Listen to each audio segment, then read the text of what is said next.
Jessica. Welcome to the Scenic podcast. Hi, thank you for having me. This conversation today feels very timely. I don't know if it's you too, Jessica, and you listening in, but I don't know, it feels like we're in, we're ending this, like we're not ending this year, but we're like, summer is done, summer is gone, we're easing into fall, we're already kind of like looking back.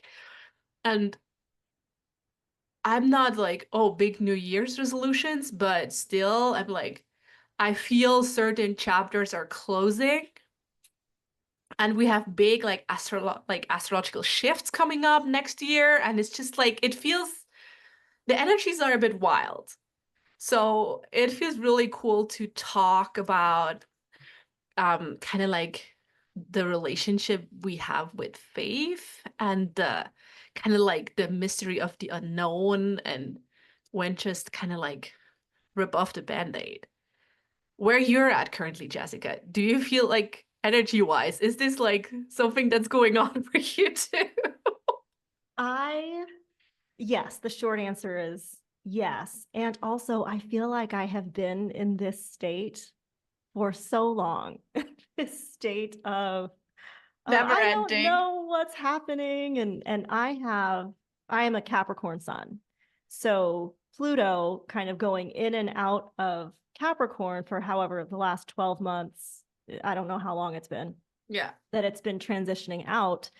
But I have certainly felt the heaviness of that and then also the lightness when it goes It's into both. Aquarius and Yes. then it comes back Yes. and I'm a cusper. I'm like the last day of Capricorn. And Mm. so I always kind of exist on that threshold of what's now and what's next. And I'm constantly kind of toggling between those two energies. Girl, same. And it's always interesting when I'm like in a position of, oh, I don't really know how to move forward or what could be the next step, but I know what I don't want. Yes, yes. I talk about that all the time because I almost never know. I almost never know where I'm going, but I'm very good at saying, well, I know it's not that. I know it's not this. And that's actually when I first got into coaching, I hired someone and I joined a group program. And this Mm. was during COVID. And my ex-husband and I had split up right before COVID. Like I moved into my own apartment the day before the lockdown started in the US.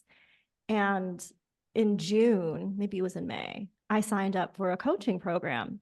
And the first question that she asked was, what do you not want anymore? And I was like, oh, thank God someone is asking me a useful question and not just asking me what I want. Because I'm like, I don't know. I don't know what I want, but I know what I don't want. Mm.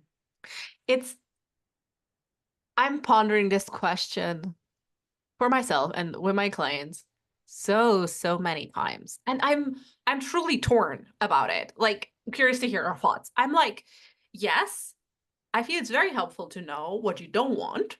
So you're not repeating certain things. But at the same time, often feel I often feel like I'm missing the purpose and the clarity that comes with knowing what you want and like actively like moving towards that instead of going away from something. Mm-hmm. Yeah. Does Yeah. that There's a make sense? tension. It does. There's such a tension. And especially because we're just like bludgeoned with this idea that we need to know all the time. Right. I think Uh, but I really there, do like to know though. of course we do. Of course we like to know. I would love to know. And I have simply had to make peace with the fact that I don't. And that said, I think that there is a lot of clarity that comes as you are moving. And as you are encountering life, I don't know if you're into human design at all. And I know that's not, we weren't going to talk about No, astrology well, or I mean, human we design can. or I'm anything, a but I'm a 5-1 projector. okay. Okay. And I'm a 3-5 generator. Oh, And okay. We got interesting energies here. uh-huh, uh-huh. So I mean, at least for me, I have I have an open G center. Mm. So I don't know, do you have an open G? No, she's the identity, right? That's one Yes. of my only defined ones Okay, okay. So because you're everything else is like lucky split in open. that regard. At least you got a sense of direction. Well, I got a sense of self, so I know if I'm kind of like focusing on me that things will work out in my Mm-hmm. favor as long as I'm Mm-hmm. kind of like true to my values and what I want, which is different in a whole lot of ways. But yeah, things define Chi Center. So how do you use that then? You know, since you always know who you are, how do you use that then to kind of navigate, even if you don't know exactly where you're going? Because I could see that as being a tremendous asset in terms of a compass. Um, it is. Um, I reframe it in the sense of I don't ask myself, what do I want? I ask myself, what do I need right now? Hmm. So I know from experience that I'm better at life in general, at making smarter decisions, being kinder, being more attuned to my values, etc., when I'm feeling good. Mm-hmm. So when I'm rested, when I don't fill my body with shitty foods, not labeling food shitty foods, but like just balanced.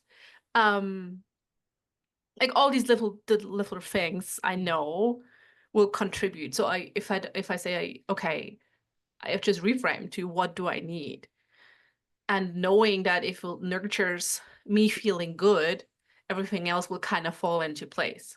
Yeah. So I think Yeah. that's where my cheat comes in. Okay. Not a human design expert, but Uh-huh. Uh-huh. Well, I think about, the difference between clarity and certainty. I guess to go mm, back to your initial question, I like to think of it because certainty is not available to me. yeah. I have an open G, and that means that my direction will never be clear and will never be certain. And when I heard that, I was Mm, like, well, I'm dissatisfied with this assessment. But it made sense. As I looked back on my life, I realized I'd spent years, and I still do, kind of battling and trying for this sense of certainty that was always elusive, that I mm-hmm. never actually landed on. And I realized that a lack of certainty did not preclude clarity. And I think Oh, about it. interesting. Mm-hmm. Yeah. So I think about it as clarity to me means this is the path and Mm-hmm. I am going to follow it. I do not know where it leads, and I know that I must follow it. Mm-hmm. And when I feel that pull towards something, then I know that I am moving towards something interesting. I have no Mm-hmm. idea what it is, but I know Mm-hmm. it's going to be interesting. Yeah, it's kind of like a magnet. It's just kind of like pulling you towards this direction. Mm. Yes. Yes. And that can be very hard for people around you to understand. They're like, you're doing what? Why? Yeah, like how could this possibly make sense? How is Yes, that going to been work there. out for you? And I'm like, I don't know, man. Like, geez, not like I don't have a magic 8 ball with me. It's currently out of order. Exactly. But Yeah. then think about, in contrast, the things that are socially common or culturally accepted and celebrated. It's like, okay, you're going to college.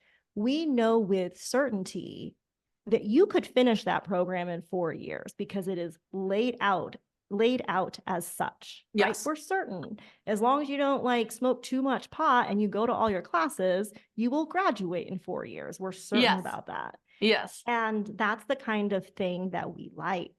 We like that Yeah, kind of stuff. predictability. Yeah. Uh, Yeah.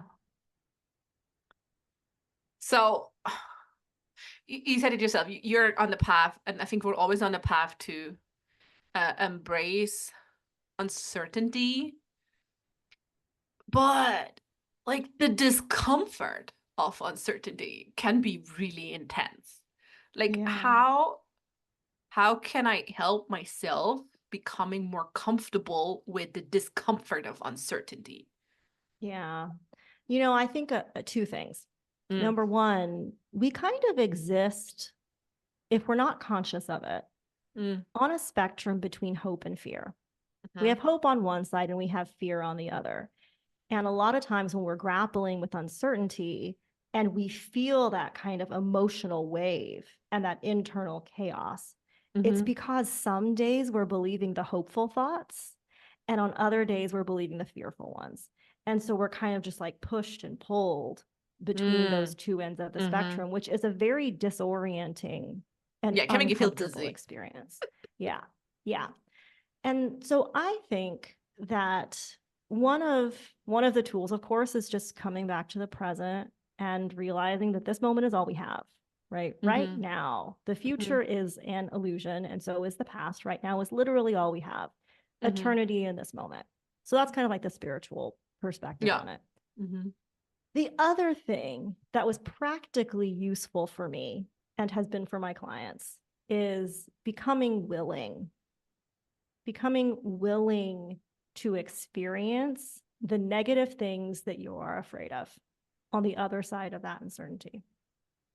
Oh, okay. Elaborate. Because I already hear like I can sometimes tune into my listeners and they're like, uh they're feeling this getting too uncomfortable, so they're kind of like setting the speed of the conversation at like 1.5 or 2, just kind of like get through it, but like no no no no, you need to hear this. So please spell it again. Yeah, yeah. So one of my favorite thinkers is Joseph Campbell. So you may Mhm. have heard of him. He's the mythologist and really interesting guy. And what he says is that the warrior's approach to life is to say yes to it all, say yay to it all. And Mm. that means everything, right? Like Yeah. the sorrow and the joy, the things Yeah, you're the afraid full of, human experience. all of it. Mm. And when you start to say, you know what, okay, I'm willing to experience this. And I'll give you a concrete example.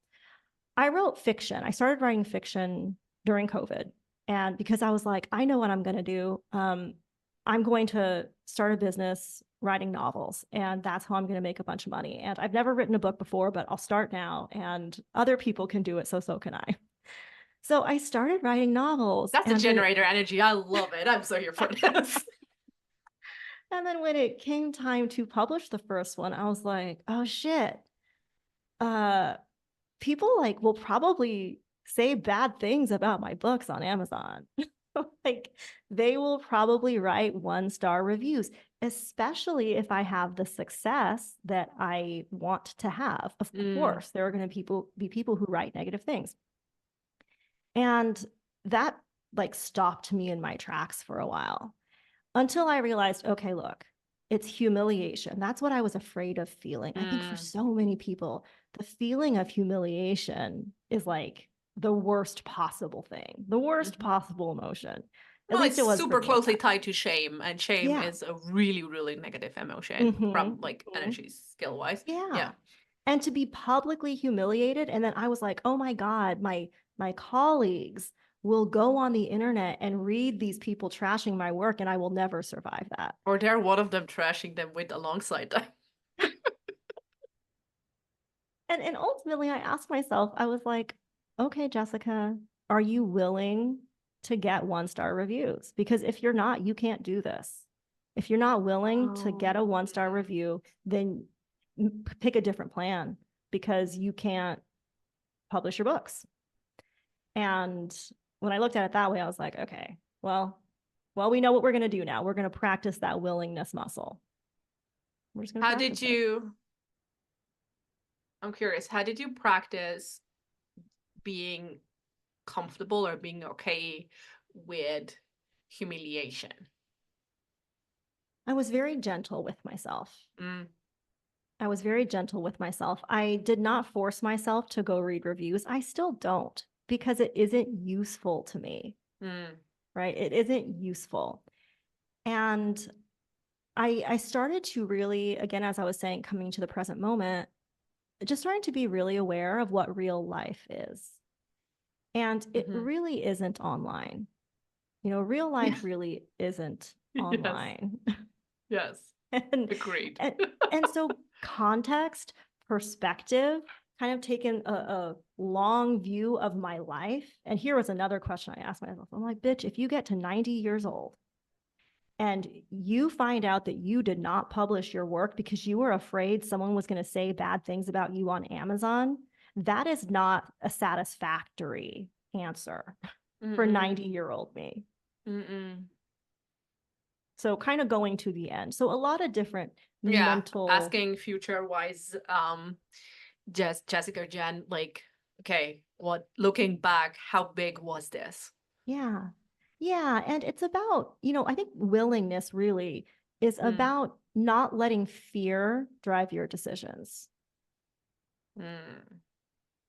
Yeah, 100%, which again is requires for a lot of unconditioning work for some people because you might even not know that your decisions are fear-based. Right. Because fear often sounds very logical. Oh, okay. How is fear disguised? And what kind of like what are costumes? What are its costumes? Oh, practicality, Oh.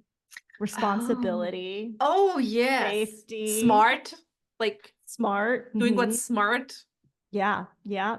Yeah. Mm. Doing what's rational, doing what's going to, set you up like in the clearest, best path, right? Like this is Oh, obviously the best path to a good future. yeah. Obviously, it's So what the everyone like the else law does. degree, well, the getting a becoming a doctor or something like yeah, whatever. Yes.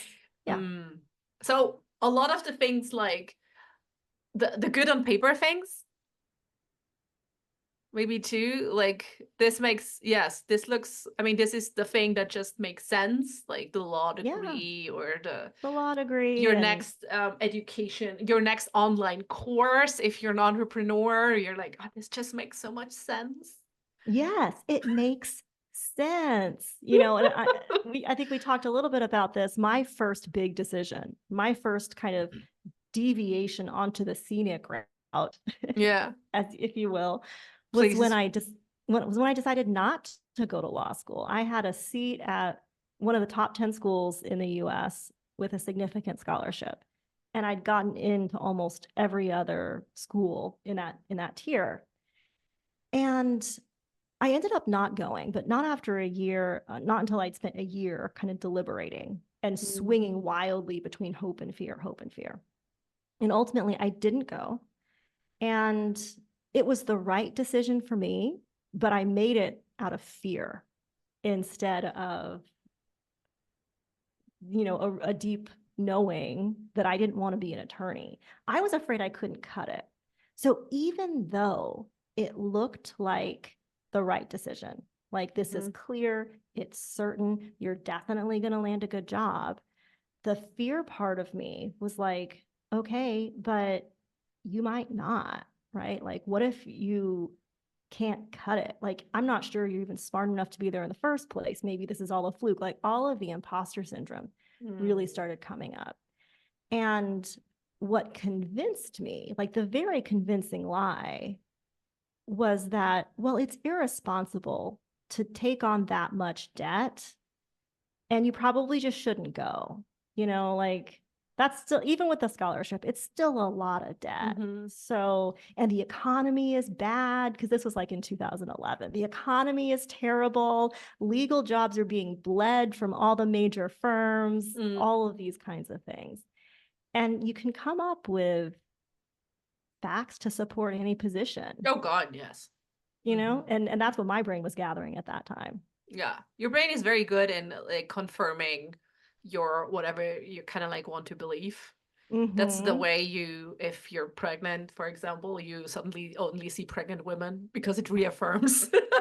Right. Yeah, the reticular activating system for But sure. I'm curious, something you said just before. You you made a right decision for yourself, although the decision itself was fear-based. So fear is not just the bad guy we kind of like paint it to be.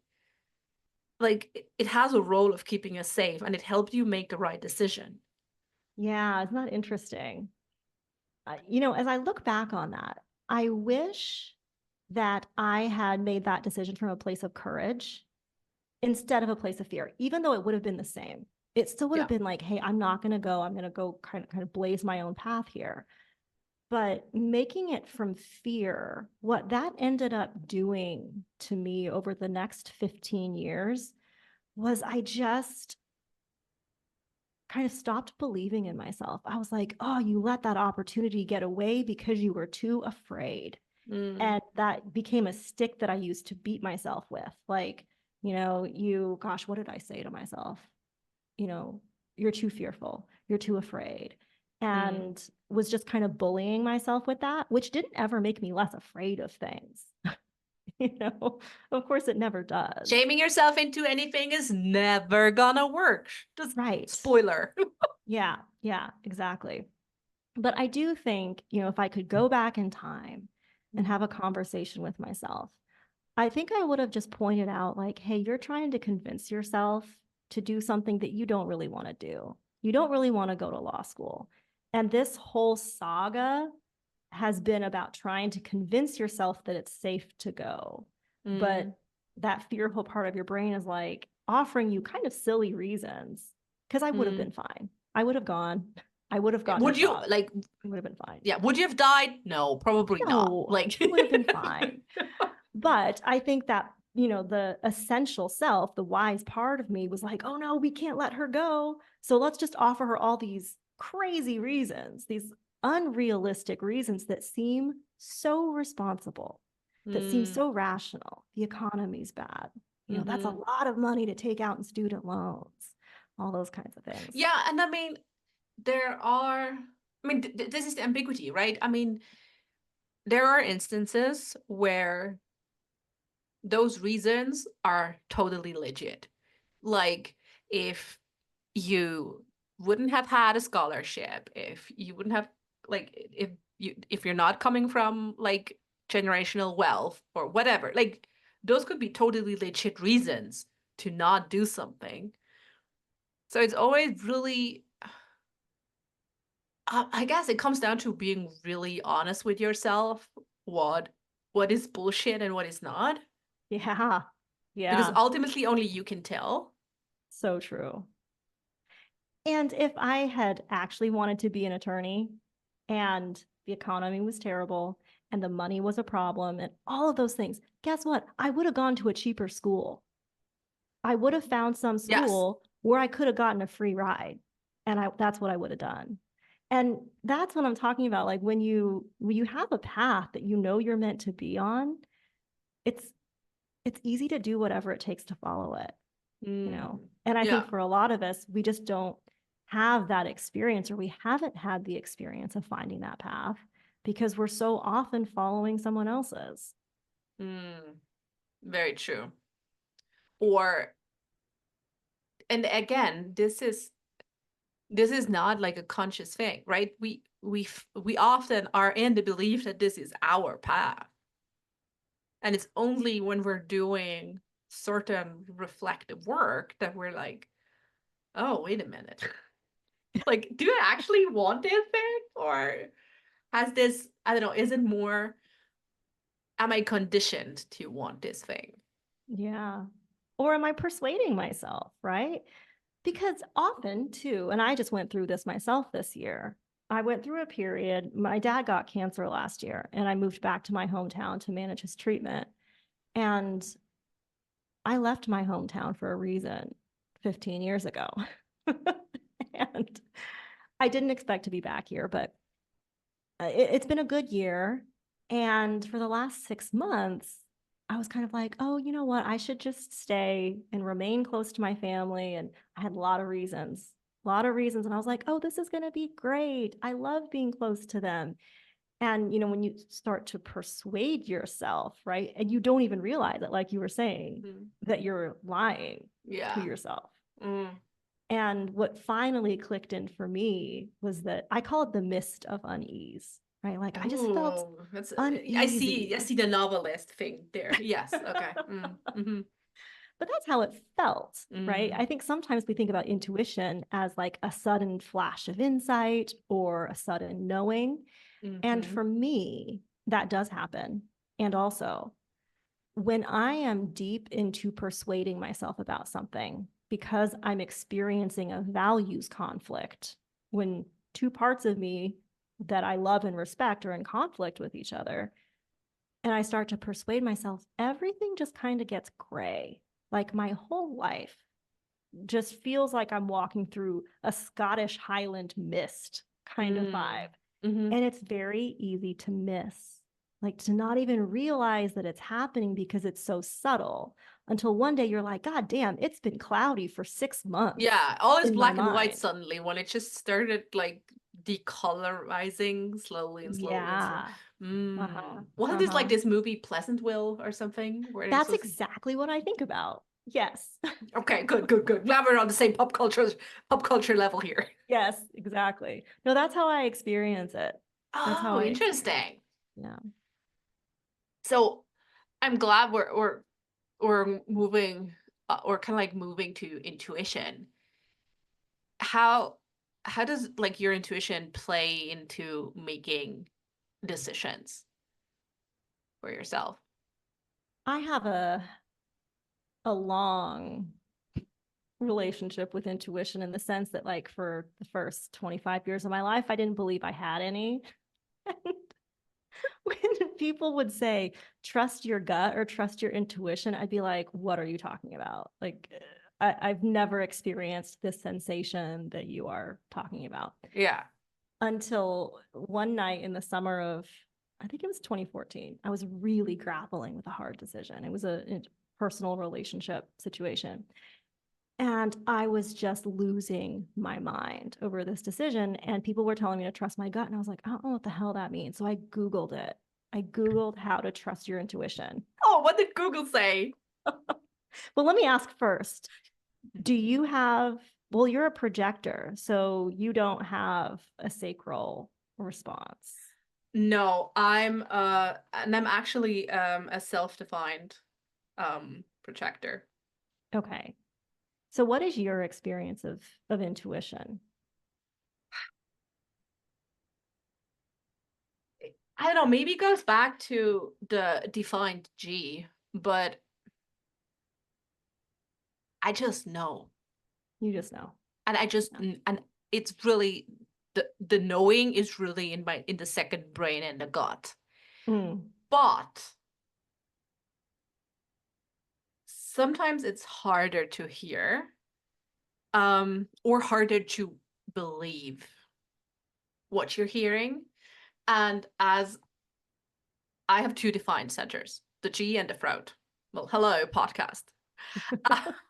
So whenever I'm not really sure if it's my intuition talking or some conditioning or whatever, I talk to myself. Mm. Mhm. And then it gets really clear fast, just the way I talk and what kind of words I use if I'm persuading myself to do something XYZ, or if it's actually what I want, or what my inner voice is telling me. Mhm. Yeah. Yeah, I think intuition is so tricky. So when people say just trust your intuition, they never say that it's hard to do because it is.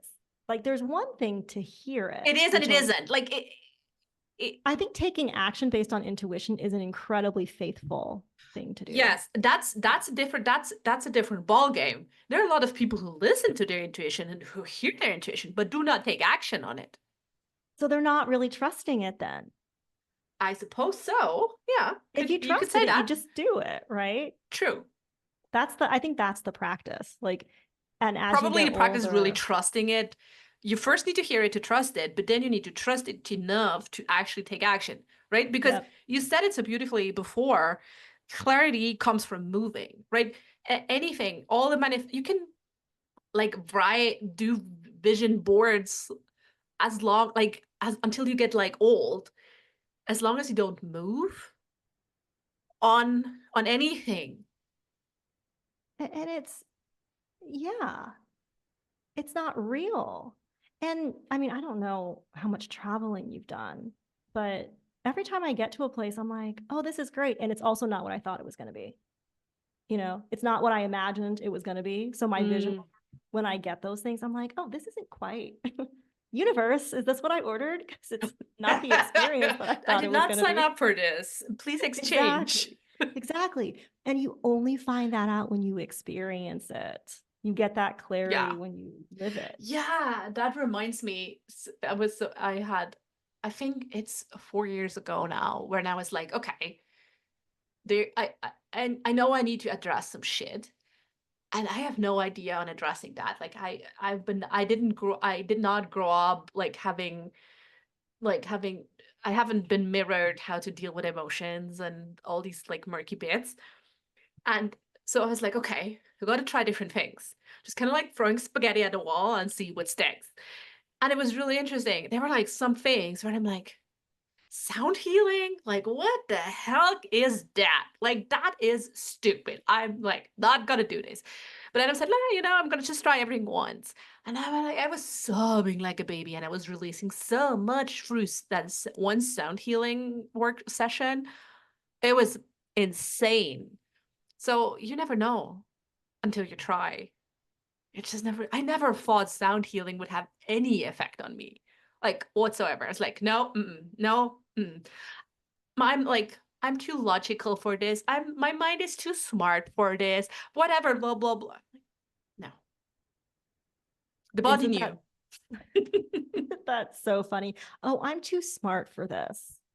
That I I think know the as trick behind this or something. Yeah. right. Oh, I know logically how this works, and yeah. therefore, So I'm like not I falling into the trap. Thank you. you can't fool me. But I think, to come back to intuition, Mm, right? And how you know that it's speaking to you and how to trust it. I Googled how to trust your intuition. yeah. First thing that popped up was an article on an Oprah magazine. And I was not an Oprah fan. She was just kind of like there. She existed, but I wasn't a huge Oprah Yeah. person. But this woman named Martha Beck had written an article about how to trust your intuition. And I Yeah. was like, I don't know who this lady is, but she had an exercise kind of laid out in this article. And I was like, all right, this Mm. sounds like shit, but I'll do it. Like, this sounds stupid, That's but me I'm like going with to, the sound. It sounds like shit. That's not gonna work out. Let's just give it a try. right? I'm like, no, I need to think my way to an answer, Oh, right? yeah, girl, been there. Like, I'm gonna just rationalize this. Exactly. Even though I'd been trying to do that for, a Did it year. work? No, it did not. No, it did not. And I did the exercise and I had the exact physical experience that she said I would have. And Oh, I was like, oh, what is goody. this?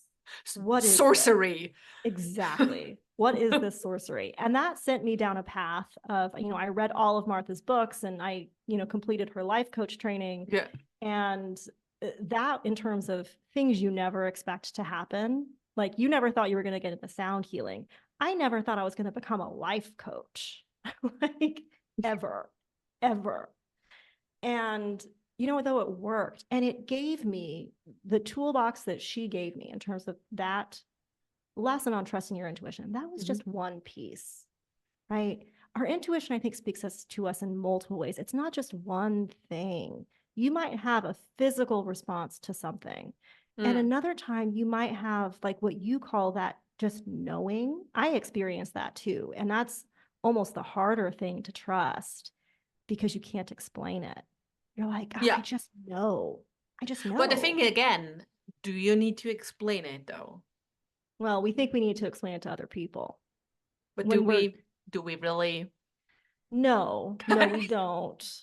Like, no, bitch, we don't. But yes, I mean, I know it is, right? When you do something that seems crazy, that's probably, I don't know, I'm curious if how your like families and friends and peers reacted to you deciding not going to law school, because it can be really an isolating experience when you're like, no, I'm not going to do this. And everyone's like, she, like, she They has lost her mind. Yes, it was that. It was Oh, exactly that. sorry. And my parents, they didn't go to college, and for me to have gotten into this tier of school and to have gotten scholarships, and they're like, what are you doing? They You're really thought that throwing I your life away, baby girl. exactly. And I was like, no, no, it's going to be fine. I got a job at a nonprofit and they're going to pay me $13 an hour. And they, to their credit, they did not punish me for that decision, quote unquote, punish me, Mhm. right? They didn't give me Mhm. a hard time. They didn't, like ice me out or criticize me or anything like that. Mhm. But they were disappointed. Mhm. And for a long time, I kind of watched other people's lives, like I had friends in med school, and, I'd watch their lives progress down these kind of clear tracks. And I'd be Yeah. like, what are you doing, Jessica? That could have been you. Yeah, you That could could have have been you. been And now the freshman year, the sophomore year. Yeah. Mm. exactly, exactly. But, you know, I always thought I made the right decision. And in hindsight, so many things, this is like, they say, I call it reverse engineering magic, because you can't know what's going to happen. Anytime someone says, well, don't worry about the how, I remember being like, I'm sorry. How am I supposed to do anything if I'm not thinking about the how? Like this is dumb. Oh, I love this. Yes, yes. Spiritual guidance 101. Right? Don't worry about the how. And I'm like, It just will bitch. roll out, fall into place. Just remove the ego, remove the timing, and let everything fall into its place. And when you're new when you're at the beginning of your spiritual journey or whatever you want to call it, you're like, bitch, shut the fuck up. Exactly. So here is my guidance for those people. So the past me, reverse engineer the magic in your life. And like Explain. take Yeah. something that seems magical, that seems great, something about your life that you love, and walk it backward. Like walk back through the events and the opportunities that led to that thing happening in your life. And at Mm. some point, you will find something in that chain of events that you could not have predicted, that you could not have expected, and said, oh, Mm-hmm. you know what? This person from my past life is going to call me and they are going to offer me this role in this city for this money doing XYZ thing that I am totally Yeah, or unqualified to do. gonna recommend my book to someone influential with a bigger audience, or just something wildly crazy that you're like, no, could not have thought about this. Well, and you could never have you truly could not have imagined it. It's not Hmm. even that you could imagine it and it was highly improbable. It's likely to be something that you simply could not have even conceived of. There's really left eye, like left side. It's just coming out of nowhere almost. Like, Yes. oh, interesting. Yeah. Yes. And that to me, once I started to do that with my life, I was like, oh, this is what they mean. I could not have predicted how this would happen. This is what they're talking about. They're talking Mm. about those completely unexpected things. And the trick is to just work at what you can see in front of you, right? Bring your Yeah. absolute best to whatever is in front of you today and just keep doing that. And then eventually these like magic diversions pop up. And Yeah. that's how it happens. That's the That's kind of how. like where the whole, I think that's the only true bit of the whole consistency thing, right? Just keep doing something long enough. But as you said, if you've never experienced a payoff before, right? It is a really a tough walk that you're relying just simply on faith that this thing you're doing, that this thing that you're giving your all to it, and your all doesn't mean hustle yourself to the ground for it.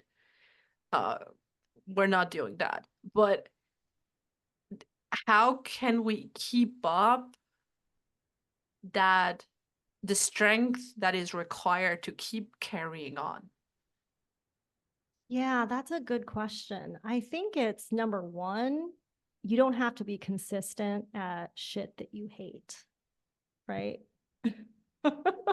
Yes, that's why most diets fail, because you cannot, like, yeah, will Because it yourself into sucks. doing things you hate doing for the rest of your fucking life. You can't, Like, no, no. you can't do it forever.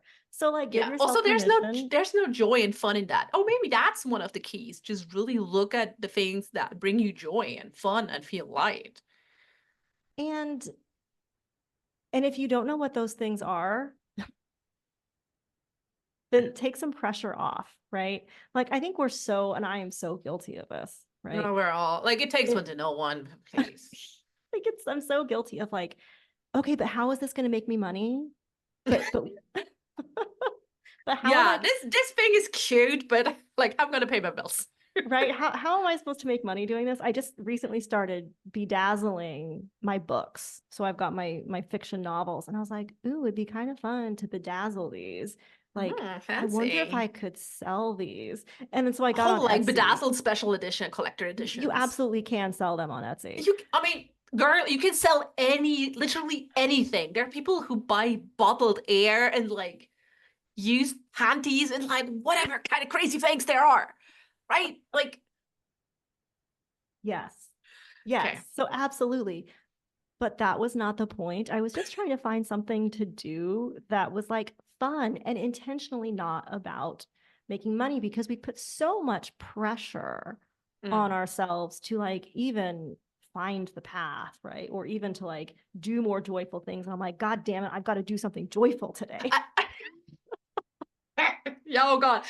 Oh yeah, this I can relate with like with doing, like meditation things. When I was at the beginning of my meditation practice, I was really like, bitch, you gotta fucking do this meditation right now, or you're like not chill. It's like, oh, that's probably not the point of this exercise. But hey, okay, let's Yes. try again Well, tomorrow. because spirituality, it's like I don't even know. I'm sure there are think pieces written about this, but spirituality now being used as like all about making money. Like every spiritual It's late practice stage is capitalism fucking everywhere, and it's yeah, awful. yeah. And you know, I know it's easy to say and hard to do, but like you have to do things just for the doing of it, not because it's going to get you to an end. And I Yeah, think if you that's can why it's called the find scenic road, bitch. yes. Okay. I want to say one of my favorite, I guess she's a celebrity, but I see her as just a thinker more than that, is Jane Fonda, which I realize might be weird for some people. No, why? She's a fucking icon. Like, and the way she has lived her life, Hmm. she's had a life of so much variety and so many different chapters. Her autobiography is one of my favorite reads. Hmm. And I just think, that's the point. The point is not to find the fastest way, the most linear way to make money and then die rich. That is not the point. The point is to live an interesting life, right? With a lot of chapters, with a lot of different experiences. And some of that, I think, especially if you're in a place where things feel drab, because I've certainly been there. I'm like, my whole life is just drab right now. Some of the work starts with like, well, hey, what am I interested in reading today? Not to improve myself, not to Yeah. change Not anything. another like entrepreneurship book or time management book, or just Yeah. what do I actually want to fucking read today? Yeah. Yeah. I just actually bought myself a scooter because there's a skate park not far from my house. Ooh, fun. And I was like, looking at all these kids, I'm like, that looks like fun. So It I bought does. myself a scooter. It got here today. And I cannot monetize my scooting. Okay. I'm just going to Well, go I mean, do you it for could make fun. funny TikToks. Just throwing it out there. You're right. Everything is monetizable. Yes, I Yeah. know, it's awful. But I know, right? Like, people go back to having a hobby, just a Just, fun pastime yes. you do Yes. for the funsies of it. And you don't have to put it on the internet and you don't have to tell people that you're doing it. You can just, I don't know, do some things on the weekends. Just do it. Yeah. Just don't get up at 5 in the morning to do it if you don't want to get up at 5 in the If you're morning. not a morning person. If you're Please not a morning don't. person. Like the 5 a.m. club. I cannot. Like I don't like. Oh, see, and I'm a morning person, but I also go to bed Good at for 8:30. you. Yeah. Yeah, good for you. I'm like, I'm I I also like mornings, but if I know like the 5 a.m. club where you like get up at 5 a.m. in the morning and have a cold shower and everything, like I'm like, no. Well, okay. So years ago, when I was working in real estate and running a real estate company, I got this weird idea in my head. I don't know. I was unwell. I was unwell. I was Mm, like, I need to be in the office at 6 a.m. So I have 2 hours of uninterrupted work time before anyone mm, calls me, before the team comes in. So I started waking up at 3:30 in the morning so that I could journal and go to the gym and do my meditations and then shower and be at my desk at 6 a.m. And I thought I was the baddest bitch. And now I look back, I'm like, you were unwell. You yeah. were not a well woman at that point in time. There was a lot of stuff going on that wasn't right. Wow. And that, yeah, that's a really important realization, but I imagine also a hard one. Yeah, because we often, I think, when our Mm, lives aren't working the way we want them to, we're like, mm, oh, you know what? I just need to go back to what I used to do that worked for me. Right. mm-hmm. Like, and Yeah. usually, I think the first time you try things, like the first time you go on a diet, because we mentioned that earlier, Mm, it probably worked decently well. Right. And you're like, yeah. oh, okay, I could do this Yeah, for sure. three You days. lost a few pounds. You're like, okay, this That is good. worked. Hmm. I was only eating 1,200 calories a day, but it worked. And so now that I've gained 10 pounds, the answer is I've got to go back to eating 1,200 calories a Yeah. day. Right. But each time you go back to those old solutions and those old tools, I find that they work less well. There are diminishing returns each time you try to go back Mm. to a hyper rigid structure or hyper rigid tool. And your adherence is not quite as long. You just can't take it.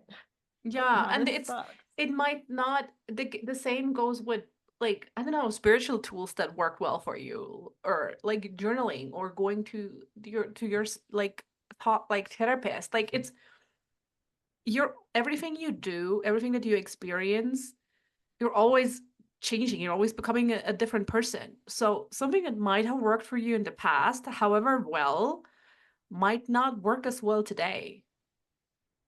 So true. You're just different. You're Mm. just different. I've had to change up my journaling practice significantly. And sometimes there have been periods where I'm like, oh, I wish the old thing just worked. I wish it just worked the way it used to. But you're right. You change. Yeah, and then you have a nostalgia filter where you're like, oh, everything was so bad, was so much better back in the days, and like, nah. That's such a good reminder, like especially when you're hating where you are. It's like just remember, like the thing that you were so nostalgic for at that point in time, you were also probably itching to get out of it. Yeah. And it's just such a good reminder to be like, you know what, you don't have to fix all your problems today.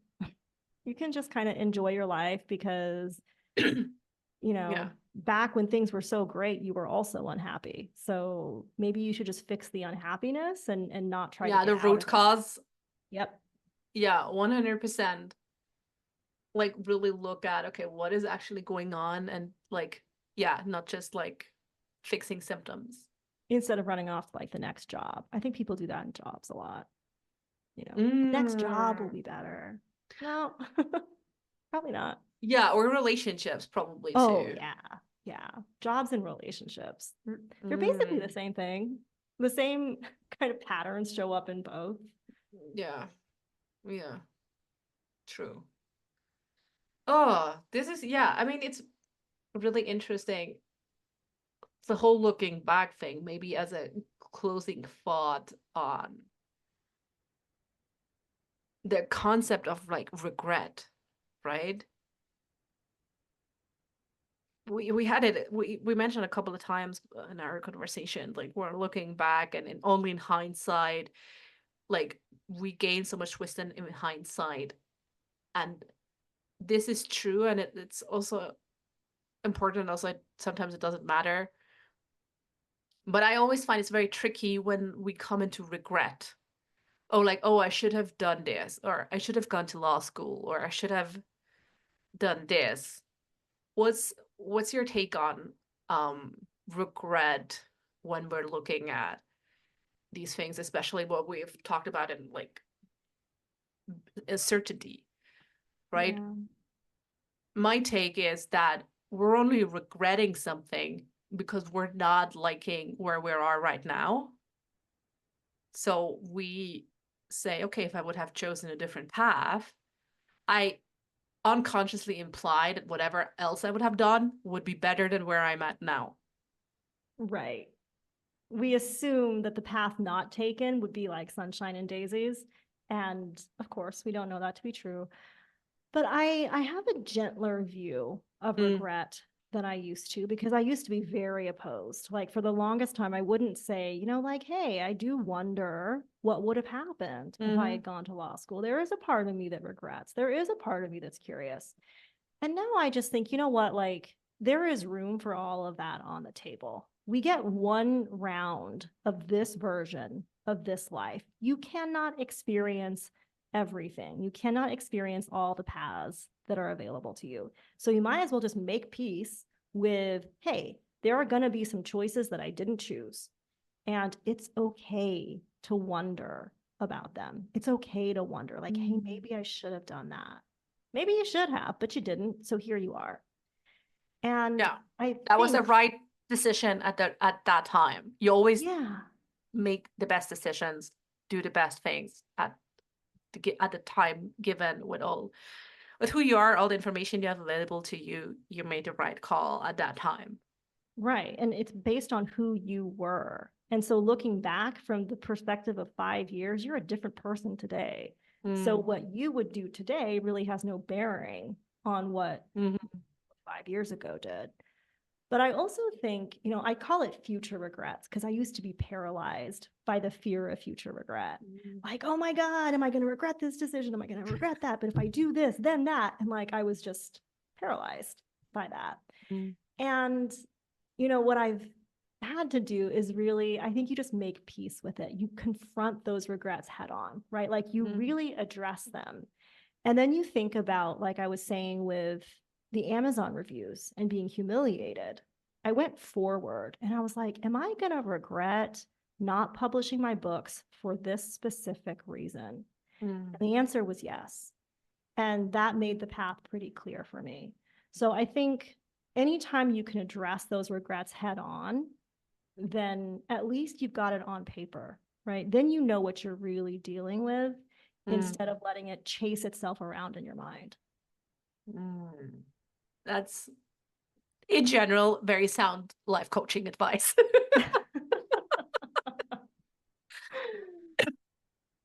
But yeah, really, like really get it out on paper.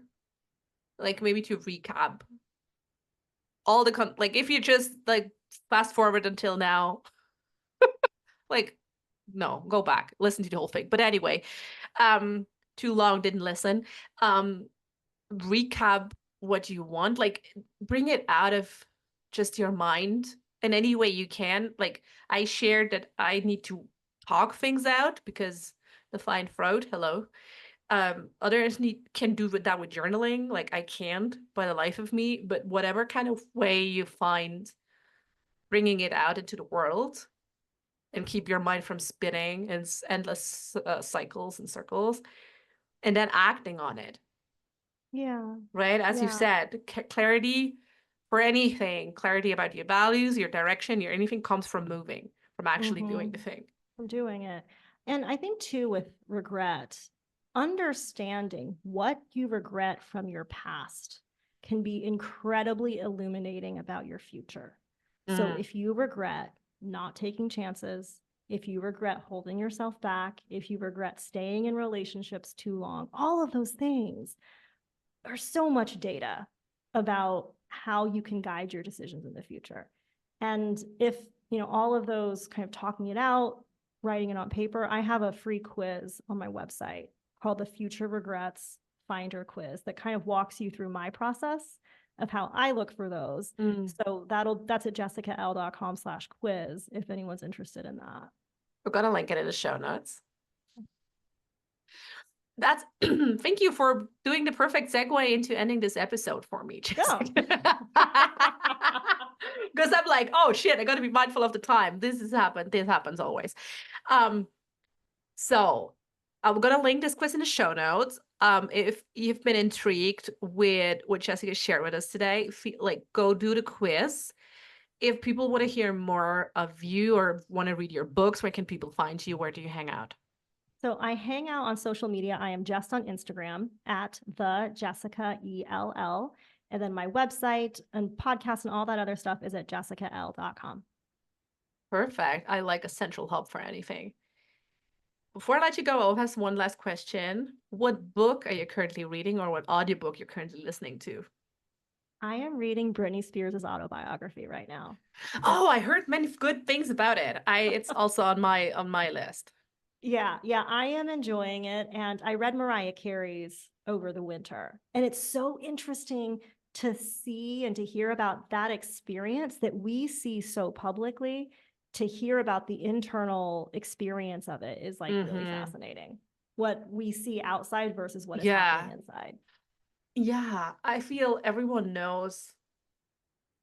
remembers like the Britney Spears shaved head Yes, period. I'm right at that point. I'm right at that Oh, point goody. Okay, yes, it's moving up on my the get to read list. And yeah, as always, if you're like this, it will also be linked in the show notes, and it's also going on the Scenic Route Book Club page. So whenever you're finished what you're reading right now, go have a look. Awesome guests read awesome books. So Jessica, thank you so much for being on the Scenic Route with me.